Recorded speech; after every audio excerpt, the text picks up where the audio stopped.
Let's get to our strategy session. Joining us now, our CNN contributor, Roland Martin, and our other CNN contributor, John Avlon. He's a senior political columnist for thedailybeast.com. Guys, thanks very much for coming in. Roland, I'll start with you, and I want to read to you a few lines from E.J. Dionne's column today in the Washington Post. He's a political columnist. A weird malaise is haunting the Democratic Party. From Plaquemines Parish to Wall Street, we are seeing what happens when government takes too hands-off an approach to private economic actors. Yet the GOP is managing to sell the idea that the big issue in this election should be government spending. Professor Obama and his allies ought to be ashamed of this. Those are pretty strong words from EJ.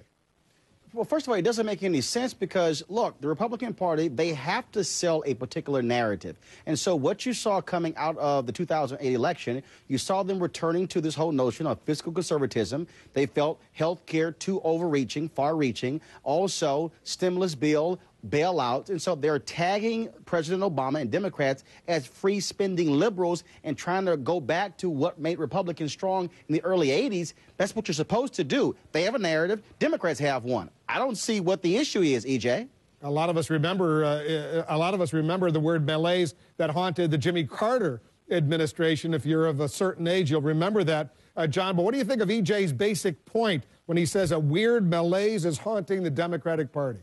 Well, I think the point he's trying to make is that there should be a case after BP for more government action, for more government spending, but that narrative isn't working. That message isn't playing. You know, we spent over $400 billion in stimulus funds since the Obama administration began, and we're still down 2.8 million jobs. Increasing numbers of voters say that the number one thing the next government should do is focus on cutting the deficit and cutting government spending. So I think the appetite for that kind of Keynesian stimulus spending just isn't there among swing voters in particular. Now, Democrats may try to switch that narrative around, but it's not working to date, and the spending hasn't evidently improved unemployment today. But, Wolf, the real issue with Democrats is simply coming out in 2009. We really started with health care. The Obama administration, you saw basically how the DNC was gutted. They focused on Obama for America. They also lost the people who put them in office. They lost that enthusiasm. So the gap that exists between enthusiastic Democratic voters and enthusiastic Republican voters is playing a part here. That's the real issue. People are saying he's not doing what we thought he was going to do.